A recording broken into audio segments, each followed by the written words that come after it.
Hello everyone, welcome back to the channel. This your friend Vansh. तो आज हम इस वीडियो में देखने जा रहे हैं अपनी सीरीज को स्टार्ट करने जा रहे हैं बिजनेस मैथमेटिक्स की सिलेबस, जिसमें सबसे पहले हम सिलेबस को डिस्कस करेंगे, एक बार देख लेंगे, ओवरव्यू ले लेंगे क्या क्या हमें चीज इस पूरे सब्जेक्ट में पढ़नी है, इस पूरे कोर्स में पढ़नी है। तो इन टोटल अगर देखा जाए हमारे पास इसमें 5 यूनिट रहेंगी। हमारे पास यूनिट नंबर 1 रहेगी मैट्रिसेस एंड डिटर्मिनेंट्स की, यूनिट 2 और यूनिट 3 रहेगी कैलकुलस। यूनिट 2 जो रहेगी कैलकुलस 1 रहेगी, जिसमें कि हमें बेसिक कैलकुलस पढ़ना है, और वेयरएज यूनिट 2 जो रहेगी, यूनिट 3 रहेगी, वो कैलकुलस नंबर 2, जिसमें कि थोड़ा एडवांस लेवल कैलकुलस हमें डिस्कस करना पड़ेगा। यूनिट 4 रहेगी mathematics of finance. Mathematics of finance में क्या क्या रहेगा हमारा, आरओआई के बारे में, जैसे आरओआई होता क्या है, रेट ऑफ इंटरेस्ट, और इसके बाद होगा डेप्रिसिएशन, कंपाउंडिंग इंटरेस्ट वगैरह निकालना, एन्युटी के बारे में, परपेचुइटी के बारे में, उनके एप्लीकेशंस और ये सब चीजें। यूनिट नंबर 5 रहेगी एलपी, लीनियर प्रोग्रामिंग। ये भी छोटी सी है, काफी इजी है, काफी स्कोरिंग सब्जेक्ट है हमारे पास ये।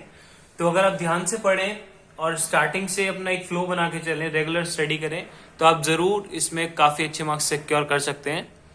और ये सबसे ज्यादा उनके लिए बेनिफिशियल होगी जो नॉन मैथ स्टूडेंट रह चुके हैं अपने इस बार, क्योंकि ये था कि सीयूईटी में आपके पास 2 ऑप्शंस थे कि अगर आप अकाउंटेंसी पढ़ चुके हैं तब भी आप बीकॉम ऑनर्स के लिए एलिजिबल हैं, और वेयर अगर आपके पास मैथमेटिक्स है तब भी आप एलिजिबल होंगे।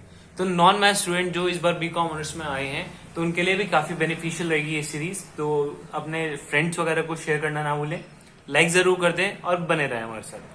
चलिए तो डिस्कस करते हैं यूनिट नंबर 1 को, कि यूनिट नंबर 1 में है क्या।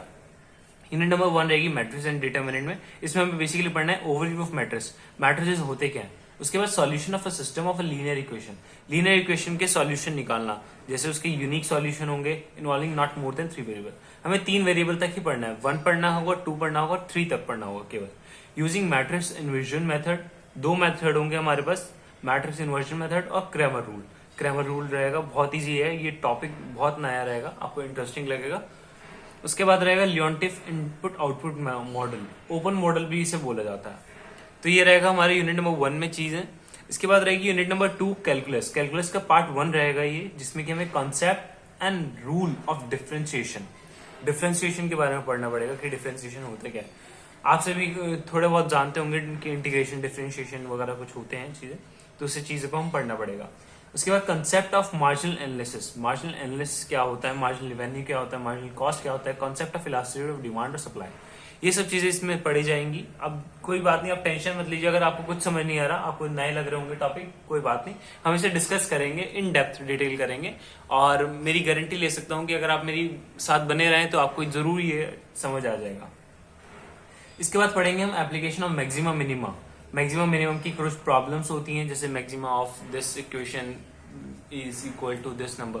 तो काफी चीजें हम पढ़ेंगे, काफी इंटरेस्टिंग रहेगा। तो इसके बाद पढ़ेंगे revenue, cost, profit, economic order, quantity, optimal trading time वगैरह क्या होते हैं, ये सब चीजें पढ़नी पड़ेगी हमें। और इसके बाद रहेगी हमारी यूनिट नंबर 3 कैलकुलस पार्ट 2। इसमें क्या पढ़ेंगे हम, पार्शियल डिफरेंशिएशन। अभी हमने डिफरेंशिएशन का रूल देखा था, कॉन्सेप्ट देखा था, इसमें हमें पढ़ना पड़ेगा कि कैसे हम निकालते हैं। इसमें हमें एक्चुअल में इम्प्लीमेंटेशन करना पड़ेगा उन रूल्स का, जिससे पार्शियल डिफरेंशिएशन होता क्या है, पार्शियल डेरिवेटिव्स निकालने पड़ेंगे up to second order derivative तक केवल। इसमें फर्स्ट ऑर्डर डेरिवेटिव निकलता है और सेकंड ऑर्डर डेरिवेटिव निकलता है। इसके बाद रहेगा हमारा होमोजेनिटी ऑफ फंक्शन और यूलर्स थ्योरम। हमारे इसमें यूलर्स थ्योरम बहुत नई चीज है, इसे भी हम देखेंगे, काफी इंटरेस्टिंग टॉपिक रहेगा ये भी हमारा।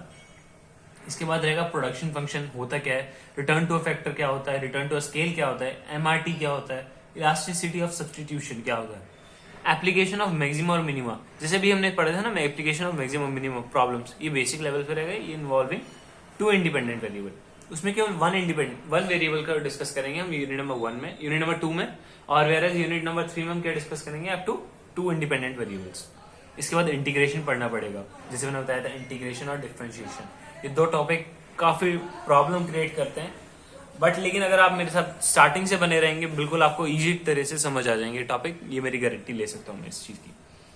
और ये काफी लोग तो इन सब टॉपिक्स से फैमिलियर होंगे, जिनके पास 12th में अप्लाइड मैथ्स थी, वो तो काफी फैमिलियर होंगे इस सब्जेक्ट के, बट जिनके पास नहीं थी कोई बात नहीं, उसके लिए हम ये सीरीज लेके आ रहे हैं। और जो पढ़ चुके हैं उनके लिए एक रिवीजन सीरीज हो जाएगी, जो नए पढ़ रहे हैं उनके लिए एक बार आप आराम से डिटेल वीडियो हो जाएगी। आपको जैसे देखना चाहें आप वैसे देख सकते हैं। नेचर ऑफ कमोडिटीज क्या होता है, पार्शियल इलास्टिसिटी ऑफ डिमांड क्या होता है, ये सब चीजें हमें ये कैलकुलस के पार्ट में आती हैं। Application of marginal analysis, marginal analysis क्या होता है, कंज्यूमर सरप्लस और प्रोड्यूसर सरप्लस, इन सब चीजों के बारे में हम यूनिट नंबर 3 में डिस्कस करने वाले होंगे। यूनिट नंबर 4 रहेगी मैथमेटिक्स ऑफ फाइनेंस, जैसे मैंने बताया था रेट ऑफ इंटरेस्ट के बारे में कि नॉमिनल क्या होता है, इफेक्टिव रेट ऑफ क्या होता है, inter relationship in different compounding situation, कुछ कंपाउंडिंग सिचुएशन रहती है जैसे कि अगर आरओ इतना है, रेट ऑफ इंटरेस्ट ये चल रहा है, एफडी का रेट ये चल रहा है, तो आपको किस में इन्वेस्ट करना है, डेप्रिसिएशन क्या लगेगा, कैसे, ये सब चीजें हमें बिजनेस फाइनेंस में पढ़ना पड़ेगा, मैथमेटिक्स ऑफ फाइनेंस में। इसके बाद compounding sum using a different type of rate, काफी रेट्स होंगे जैसे नॉमिनल रेट, इफेक्टिव रेट, जैसे ऊपर डिस्कस कर देंगे। Application related to depreciation of assets and average due date, हमें इसमें डेप्रिसिएशन का भी कुछ टॉपिक रहेगा हमारा जो कि हम 12th में फैमिलियर थे। कुछ चीजें थोड़ी बहुत हो सकता है इसमें नहीं हो, एक बार देख लिया जाएगा क्या टॉपिक है हमारे। उसके बाद एवरेज ड्यू डेट क्या कैसे आएगी, ये सब चीजें।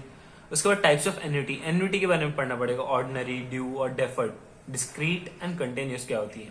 परपेचुइटी के बारे में जैसे मैंने बताया था, डिटर्मिनेशन ऑफ फ्यूचर और प्रेजेंट वैल्यू कैसे निकाली जाएगी रेट ऑफ इंटरेस्ट को लेके। Application relating to capital expenditure and leasing, leasing क्या होता है, लीजिंग टॉपिक नया अच्छा टॉपिक है।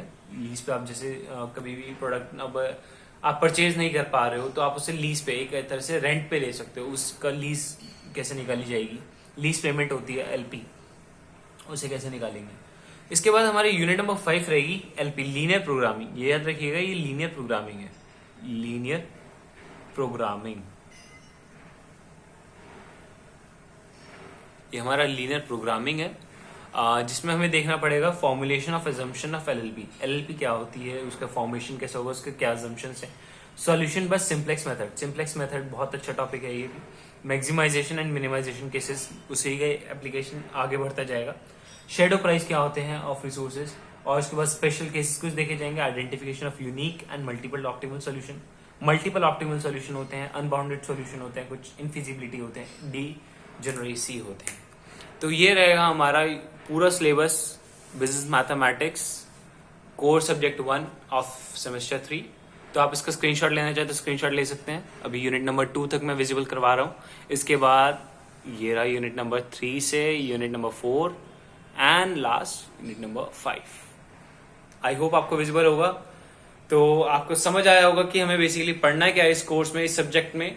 आप मेरे साथ बने रहेंगे, बस मैं यही कहूंगा, और subscribe to the channel, like share comment जरूर करिएगा। कोई भी डाउट आता है तो कमेंट बॉक्स में जरूर लिखिए, आपका जल्द से जल्द रिप्लाई करने की ट्राई करूंगा। Okay, bye bye.